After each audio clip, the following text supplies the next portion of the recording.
Friends, welcome back to my channel. आज की video में हम लोग बात करेंगे objects and functions of administrative law. इससे पिछले वीडियो में हमने देखा था कि एडमिनिस्ट्रेटिव लॉ का मीनिंग क्या है, डेफिनेशन क्या है, नेचर एंड स्कोप। डिटेल में हमने देखा था। यदि आपने वो वीडियो नहीं देखा है तो आप जाके अभी के अभी देख लीजिए, फिर आप देखिएगा कि एडमिनिस्ट्रेटिव लॉ के क्या ऑब्जेक्ट्स हैं और क्या फंक्शन है। तो चलिए बिना देर किए वीडियो को शुरू करते हैं। Firstly we talk about what is administrative law in brief में हम लोग यहाँ देखेंगे कि एडमिनिस्ट्रेटिव लॉ क्या होता है, क्योंकि मैंने पिछले वीडियो में डिटेल में बताया है कि एडमिनिस्ट्रेटिव लॉ क्या है, उसके डेफिनेशंस क्या है, नेचर, स्कोप। तो यहाँ पे हम लोग ब्रीफ में देखेंगे कि एडमिनिस्ट्रेटिव लॉ क्या है। So administrative law is a branch of public law that governs activities of administrative authorities of the government. Administrative law एक ब्रांच है पब्लिक लॉ की, जो कि जो भी गवर्नमेंट की एडमिनिस्ट्रेटिव अथॉरिटीज होती हैं उसको गवर्न करने का काम करता है। It deals with power, function, duty, and responsibility of public officials and ensure that citizens are protected from misuse of power. Administrative law जो भी एडमिनिस्ट्रेटिव अथॉरिटीज होती हैं, गवर्नमेंट की जो भी एडमिनिस्ट्रेटिव अथॉरिटीज होती हैं, उनकी पावर फंक्शन ड्यूटीज और रेस्पॉन्सिबिलिटी से डील करता है। साथ ही ये इंश्योर करता है कि जो सिटीजन्स हैं उनकी राइट को प्रोटेक्शन मिल सके, जो भी एडमिनिस्ट्रेटिव अथॉरिटी है वो अपने पावर का मिसयूज ना करें। अब हम लोग देखते हैं objects of administrative law. Means जो एडमिनिस्ट्रेटिव लॉ है उसका क्या ऑब्जेक्ट है। तो पहला है to control government power and prevent abuse. Government authorities की जो भी पावर है उसको कंट्रोल करना, उस पे, और वो अपने पावर का मिसयूज ना कर सके, इसको प्रिवेंट करना। So, administrative law limits the authority of government offices and officials, preventing them from acting outside the law or abusing their position. Government law जो भी अथॉरिटी होती है गवर्नमेंट की उसको लिमिट करता है, उसको कंट्रोल करता है। जो भी गवर्नमेंट के पब्लिक ऑफिसेस होते हैं, जो भी ऑफिशियल्स होते हैं, उन पे लिमिटेशन लगाता है और उनको प्रिवेंट करता है कि वो जो भी लॉ है, जो भी रूल्स रेगुलेशन है उसके अगेंस्ट जाकर एक्ट ना करे और अपने पोजीशन का गलत फायदा ना उठाएं। अगला जो ऑब्जेक्ट है एडमिनिस्ट्रेटिव लॉ का वो ये है to ensure fairness and justice in administrative action. किसी भी कंट्री का जो एडमिनिस्ट्रेशन है, जो भी एडमिनिस्ट्रेटिव एक्शन है एडमिनिस्ट्रेटिव बॉडी का, वो फेयर हो, जस्ट हो, इस बात को इंश्योर करने का पर्पस है, ऑब्जेक्ट है एडमिनिस्ट्रेटिव लॉ का।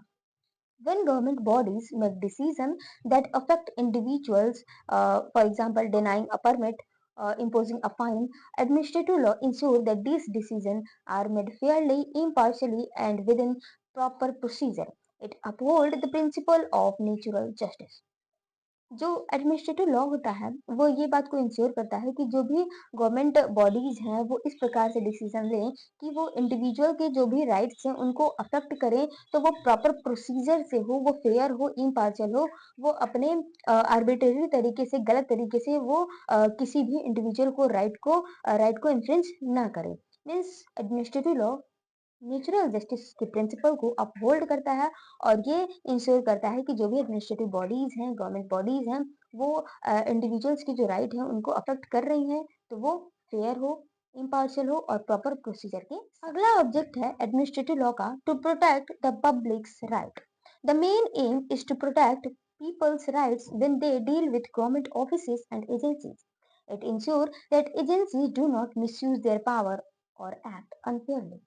जो एडमिनिस्ट्रेटिव लॉ है वो इस बात को इंश्योर करता है, उसका ये एम है, ये पर्पस है कि वो लोगों के राइट को प्रोटेक्ट कर सके। जब लोग जो है गवर्नमेंट ऑफिसेस के साथ, एजेंसीज के साथ डील करें, कॉन्ट्रैक्ट करें, तो एडमिनिस्ट्रेटिव लॉ जो है उनको, उनके राइट को प्रोटेक्ट करे, साथ ही ये इंश्योर करे कि गवर्नमेंट एजेंसीज अपने पावर का, अपने पोजीशन का अनफेयरली तरीके से मिसयूज ना कर सके। अगला है to promote accountability and transparency. It is also most important object of administrative law. Administrative law seeks to make government bodies responsible for their action. It provides mechanisms like judicial review, right to information, through which citizens can question decisions and demand reasons, making the government more open and answerable to the public. Administrative law का ये M है कि वो government bodies की जो भी government bodies जो हैं वो उनको रेस्पॉन्सिबल कर सके उनके एक्शन के लिए। यहाँ तक कि एडमिनिस्ट्रेटिव लॉ कुछ मैकेनिज्म को प्रोवाइड कराता है like judicial review, right to information. इन सारे मैकेनिज्म के जरिए जो सिटीजन है वो गवर्नमेंट डिसीजन को क्वेश्चन कर सकते हैं। उनकी किसी भी जो भी गवर्नमेंट डिसीजन है वो क्यों ली गई है उसके लिए रीजन मांग सकते हैं। साथ ही जो गवर्नमेंट एक्शन है उसको काफी ओपन कर सकते हैं इंडिविजुअल के लिए समझने के लिए, ताकि वो जान सके कि गवर्नमेंट कैसे एक्ट कर रही है। और वो एडमिनिस्ट्रेटिव लॉ इस बात को भी इंश्योर करता है कि गवर्नमेंट जो है वो पब्लिक के क्वेश्चन के प्रति आंसरेबल हो। सो एडमिनिस्ट्रेटिव लॉ का एक मोस्ट इम्पॉर्टेंट एम ये है कि वो गवर्नमेंट बॉडीज की अकाउंटेबिलिटी को प्रमोट करे, साथ ही उनमें ट्रांसपेरेंसी लाए। अगला है to provide remedies to aggrieved person. If a citizen is harmed or suffered to loss because of unlawful and unfair administrative action, administrative law provides way for them to get justice. यदि किसी individual की किसी भी right का infringement हुआ है किसी government action के जरिए, किसी एडमिनिस्ट्रेटिव बॉडी के एक्शन के जरिए, तो उस सिटीजन के पास एडमिनिस्ट्रेटिव लॉ के द्वारा प्रोवाइड किया गया तरीका होता है कि वो उस उस एक्शन के प्रति जो है उस एक्शन के अगेंस्ट रेमेडी ले सकता है और जस्टिस को पा सकता है। अगला है uphold the rule of law. It is also important object of administrative law. वैसे तो इम्पोर्टेंट सारे हैं, लेकिन रूल ऑफ लॉ को अपहोल्ड करना मोस्ट इम्पोर्टेंट ऑब्जेक्ट है एडमिनिस्ट्रेटिव लॉ का। Administrative law makes sure the government follow laws and does not act above them, keeping action consistent with legal and constitutional norms. Administrative law इस बात को ensure करता है, इस बात को श्योर करता है कि जो भी गवर्नमेंट अथॉरिटीज हैं, गवर्नमेंट है, वो लॉ के अकॉर्डिंग ही एक्ट करे, लॉ को फॉलो करे, लॉ के ऊपर जाके अपने डिस्क्रिप्शन का बहुत ज्यादा यूज ना करें। उन एडमिनिस्ट्रेटिव लॉ का ये एम है कि वो लीगल जो भी नॉर्म्स हैं, कॉन्स्टिट्यूशनल नॉर्म्स हैं, उसके कंसिस्टेंट में फंक्शन करें, एक्शन करें। अगला और most important object of administrative law is strike a balance between individual right and public interest. Government need power to work for the public good. For example, build road, develop infrastructure.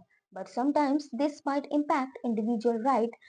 For example, acquiring private land for highway. Administrative law tries to find a balance, ensuring that public interest is served, but individual rights are protected as much as possible, and any impact is done lawfully and fairly.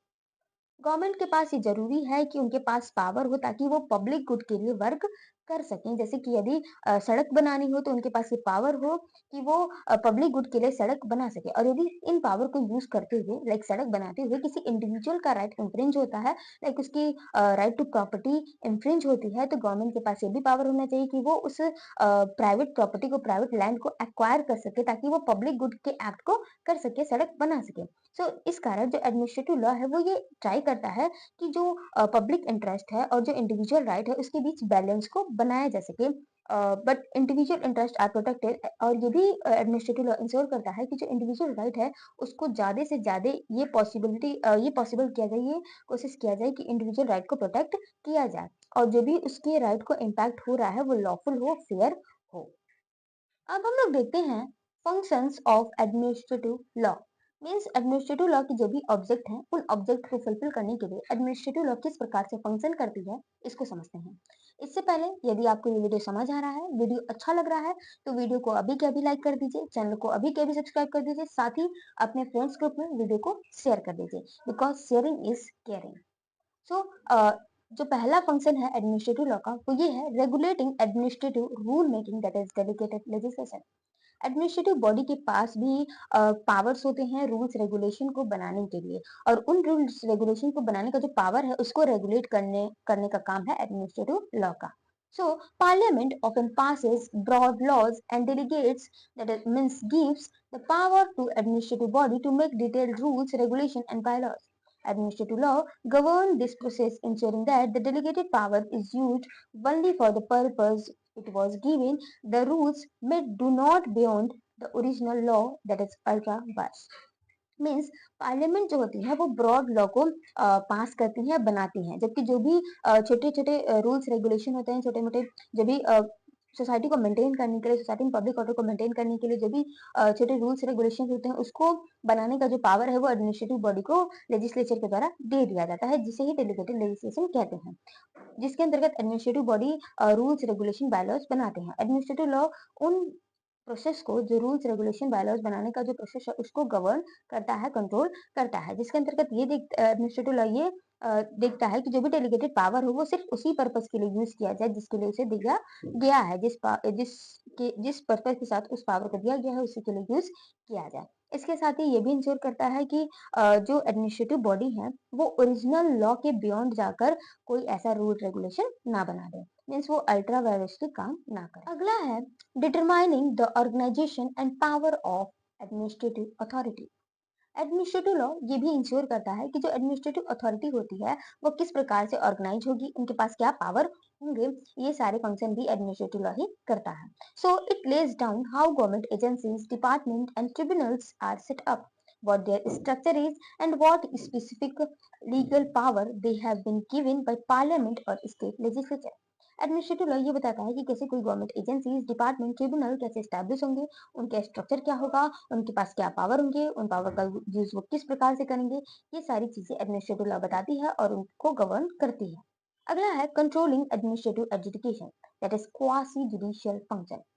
जो administrative bodies होती हैं उनके पास उनके area में जो भी disputes होते हैं उनको रिजॉल्व करने का पावर होता है, मीन्स एक तरीके से एडमिनिस्ट्रेटिव एडजुडिकेशन जिसे बोलते हैं, क्वासी जुडिशियल फंक्शन करती है एडमिनिस्ट्रेटिव बॉडी, उस पे कंट्रोल करने का काम भी एडमिनिस्ट्रेटिव लॉ का होता है। So many administrative bodies have the power to hear and decide disputes just like a court. कई सारे एडमिनिस्ट्रेटिव बॉडी के पास ये पावर है कि वो डिस्प्यूट्स को सुने और उस पर डिसीजन दें, जैसे कि कोर्ट के पास होता है, like tax tribunal, consumer forum, service tribunal।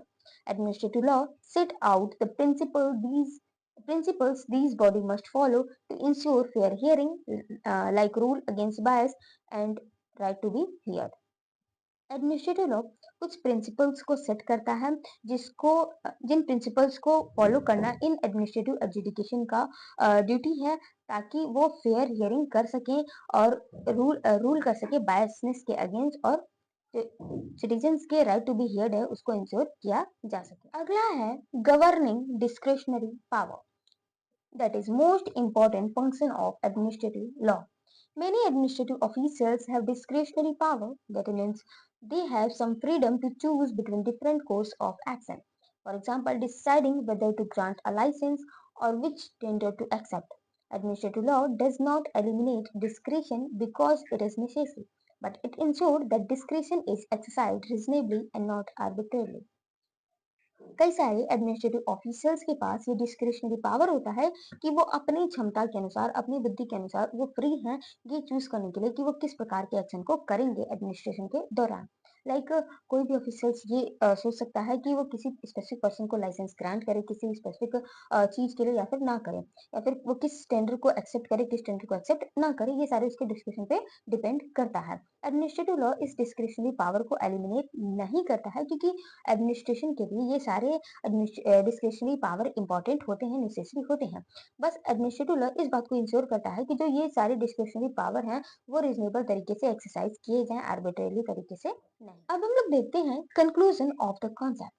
The object of administrative law is to create a system where government power is controlled, fairness is ensured, and citizens can seek justice against administrative wrong। यदि brief में देखा जाए तो administrative law का ये object है कि वो एक ऐसे सिस्टम को क्रिएट करे जहाँ पे गवर्नमेंट पावर कंट्रोल हो, फेयरनेस हो, साथ ही सिटीजन के पास ये पावर हो कि वो एडमिनिस्ट्रेटिव रॉन्ग के अगेंस्ट जस्टिस पा सके। Its function are the practical way it achieves these goals, from defining power and procedure of providing robust mechanism for challenging administrative action। जो एडमिनिस्ट्रेटिव लॉ के फंक्शन होते हैं वो प्रैक्टिकल इन सारे object को कैसे अचीव करें, इन सारे गोल्स को कैसे अचीव करें, और जो भी एडमिनिस्ट्रेटिव बॉडी है उनकी क्या पावर्स हैं, क्या प्रोसीजर है, इन सारी चीजों को डिफाइन करता है, एक मैकेनिज्म को क्रिएट करता है जो एडमिनिस्ट्रेटिव एक्शन को चैलेंज करे। सो ये था object and functions of administrative law. If you found this video helpful, don't forget to like this video, subscribe my channel and share this video। मैं फिर से बोल रही हूँ, यदि आपको वीडियो अच्छा लगा हो तो वीडियो को अभी के अभी लाइक कीजिए, चैनल को अभी सब्सक्राइब कीजिए, साथ ही वीडियो को अपने फ्रेंड्स ग्रुप में शेयर कीजिए। मिलते हैं नेक्स्ट वीडियो में, तब तक के लिए bye bye. Thanks for watching and keep supporting me.